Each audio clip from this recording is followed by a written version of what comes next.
இன்னைக்கு ஒரு சீக்ரெட்டான healthy powder வந்து எப்படி பண்ணணும்னு உங்களோட நான் ஷேர் பண்ண போறேன். எல்லாருக்குமே வந்து ஹேர் ஃபால்ன்றது ரொம்ப பெரிய பிரச்சனையா இருக்கு. ஆமா தானே? உண்மையிலே ஒரு ஹேர் க்ரோத் வந்து பண்றதுக்காண்டி நிறைய வந்து ஹேர் ஆயில்ஸ், ஹேர் சீரம், அப்புறம் நிறைய ஹேர் பேக் எல்லாம் வாங்கி யூஸ் பண்றாங்க. அது எல்லாமே நம்ம எப்படின்னா வெளியில இருந்து நம்ம வந்து கேர் பண்றது. அதை விட நம்ம இன்டேக்கா எவ்வளவு எடுத்துக்கிறோம்ன்றதுலதான் நமக்கு நிறைய ஹெல்த் பெனிஃபிட்ஸ் வந்து இருக்கும். நம்ம எந்த அளவுக்கு வந்து உள்ள சாப்பாடு வழியா வந்து எடுத்துக்கிறோமோ அதோட புரோட்டீன் லெவல் அப்படியே நமக்கு வந்து கிடைக்கும். ஆமா தானே?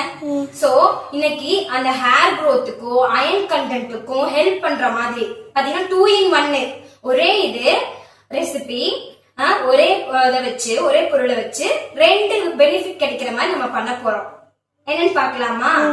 பாத்தீங்கன்னா கறிவேப்பிலை, முருங்கைக்கீரை பவுடர், ரெண்டு தனித்தனியா பண்ண போறோம்னு நினைக்கிறியா? இல்ல, இது ரெண்டையுமே என்ன பண்ண போறோம்? ஒன்னா சேர்த்து வந்து பண்ண போறோம். சோ இது ரெண்டுக்கான ஹெல்த் பெனிஃபிட்ஸ்மே நமக்கு என்ன பண்ணும்? நல்ல அயன் கண்டென்ட் வந்து ரெண்டுமே பார்த்தனா அயன் ரிச். இது ரெண்டுமே வந்து ஹேர் க்ரோத்துக்கு, ஹீமோகுளோபின் லெவல் இன்க்ரீஸ் பண்றதுக்கு அவ்வளவு ஹெல்ப் பண்ணும். தேவையான பொருள் பார்க்கலாமா?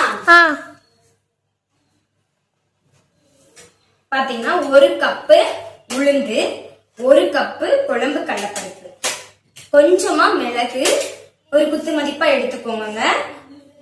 பாத்தீங்கன்னா கொஞ்சமா கருப்பு எள்ளு வந்து இதுக்கு பதிலா ஒயிட் எள்ளு கூட சேர்த்துக்கலாம். கொஞ்சமா ஜீரகம், கொஞ்சமா பொட்டுக்கடலை, பாத்தீங்கன்னா வெள்ளைப்பூடு. இப்போ ஒரு முக்கியமான பொருள் வந்து உங்ககிட்ட சொல்ல போறேன். பாத்தீங்கன்னா அது நிலக்கடலை பருப்புங்க. உங்களுக்கு ஆல்ரெடி நல்லாவே தெரியும், நிலக்கடலை பருப்புல வந்து அவ்வளவு பெனிஃபிட்ஸ் இருக்கு.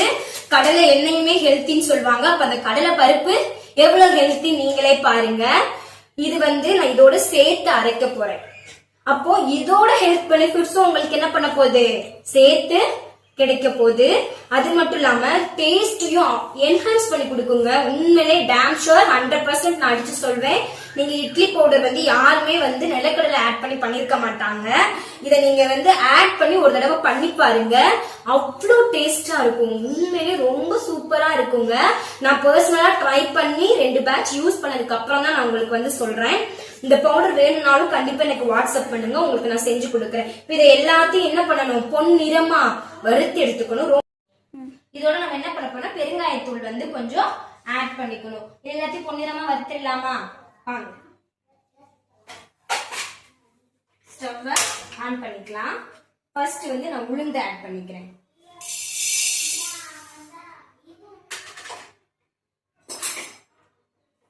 அது கொஞ்சம் வந்து பொன்னிறமா வறுக்கட்டும்.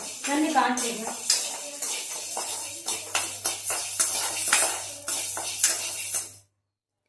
பாத்தீங்கன்னா நான் கொஞ்சம் கூட வந்து ஆயில் ஆட் பண்ணவே இல்லை. இதுக்கு ஆயிலே வந்து தேவைப்படாது. நம்ம எல்லாமே ட்ரை ரோஸ்ட் தான் வந்து பண்ண போறோம். பொறுமையா கருக்காம கருகிடாம ரொம்ப நிதானமா வந்து பொன்னிறமா வர வரைக்கும் வறுத்துக்கலாம்.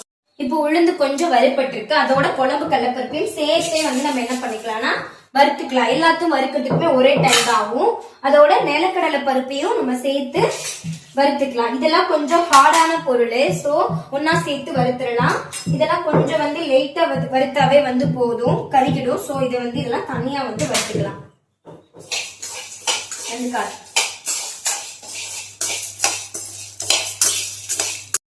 பாத்தீங்கன்னா நல்லா பாத்தீங்கன்னா கோல்டன் ப்ரௌனா செவந்து வறுபட்டு வந்திருக்கு. பாத்தீங்களா? இந்த மாதிரிதான் நல்லா வந்து வறுபடணும். சூப்பரா வந்து மனம் வருதுங்க. அது வறுபடுறப்போ சூப்பரா இருக்கு அந்த ஸ்மெல்லே. அவ்வளவுதான், நல்லா வறுத்தாச்சு. இது வந்து மிக்ஸி ஜாருக்கு டிரான்ஸ்ஃபர் பண்ணிக்கலாம். ஆறுனதுக்கு அப்புறம் வந்து நம்ம அரைக்க ஆரம்பிச்சிடலாம்.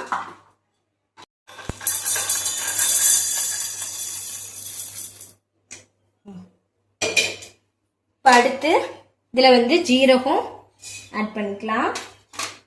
இது லைட்டா வந்து வறுபட்டோன்னே ஒரு லேஸா இருக்கும். சீக்கிரமா வறுபடுற டைம் வந்து டிஃபர் ஆகும். ஸோ 1 by 1 வந்து நம்ம வறுத்துக்கலாம். நம்மளோட ஜீரகம் பாத்தீங்கன்னா நல்ல கலர் சேஞ்ச் ஆயிடுச்சு, வறுபட்டுருச்சு. அதை சேர்த்துக்கலாம்.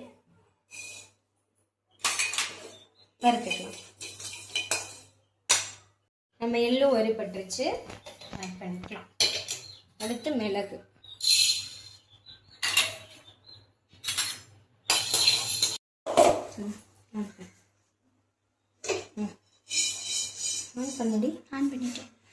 பார்த்தீங்கன்னா நம்மளோட மிளகும் சூப்பராக வந்து வறுபட்டுருச்சு.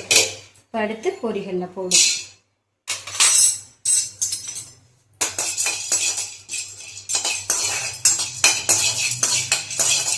பொரிகளையும் வறுபட்டுருச்சு, இதோட சேர்த்துக்கலாம். இப்போ பார்த்தீங்கன்னா முருங்கைக்கீரை சேர்த்துக்கலாம்.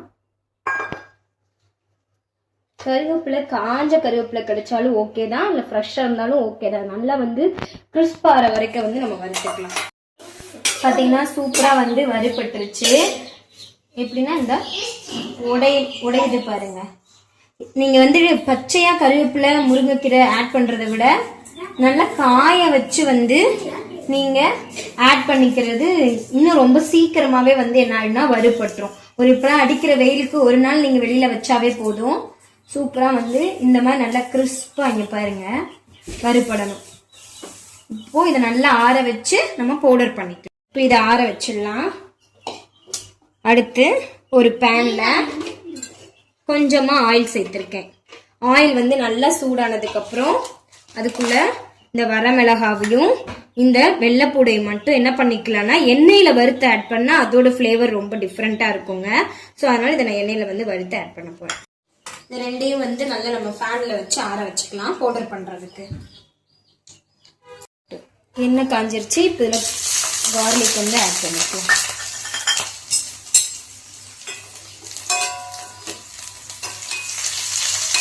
நல்ல கார்லிக் வந்து பொன்னிறமாக வறுபடணும்.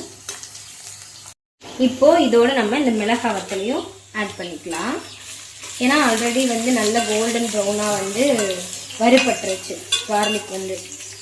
இதையும் நல்லா வறுத்துக்கலாம். பார்த்தீங்கன்னா இப்போ எல்லாமே ஆறிடுச்சு. நம்ம கருவேப்பிலை பொடிக்கு இந்த மிக்சியில் இப்போ சேர்த்துக்கலாம்.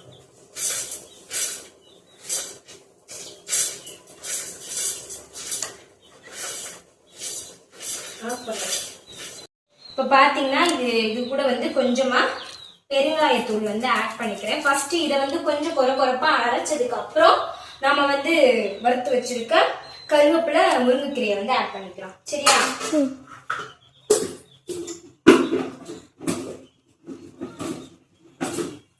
இது கூட தேவையான அளவு உப்பு, கல் உப்பு வந்து நான் ஆட் பண்ணிக்கிறேன்.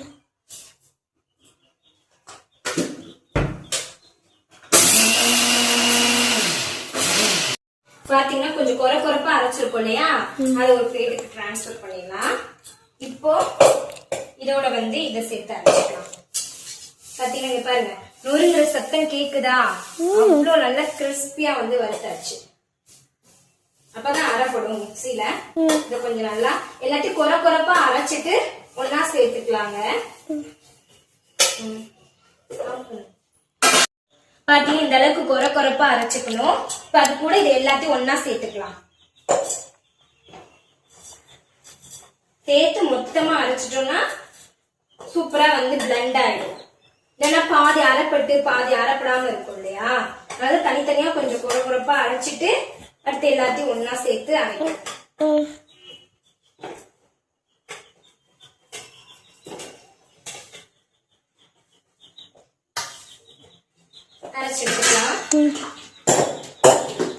நம்மளோட பவுடர் வந்து சூப்பரா வந்து ரெடி ஆயிடுச்சு.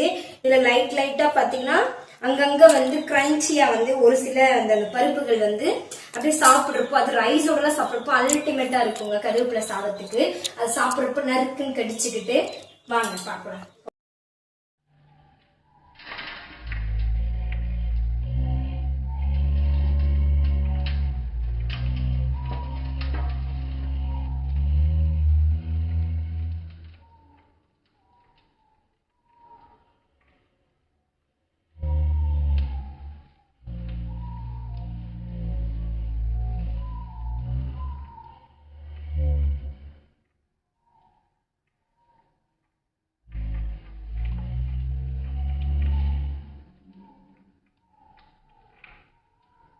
நீ கேட்ட மாதிரி நான் செஞ்சு கொடுத்துட்டேன்ல. இது உனக்கு ரொம்ப பிடிக்கும்ல? ஆமா ரொம்ப ரொம்ப பிடிக்கும். நான் அப்படியே சாப்பிடுவேன். அப்படியே சாப்பிடுவேன், வெறுவாயிலே சாப்பிட்டுருவாங்க. உண்மையிலே வெறுவாயில சாப்பிட்றதுக்கு அவ்வளோ டேஸ்டா இருக்கும். இந்த நான் கிறிஸ்பியா டேஸ்டியா இருக்கும். அது ஒரு டேஸ்ட், அந்த மனம் சூப்பரா இருக்குங்க.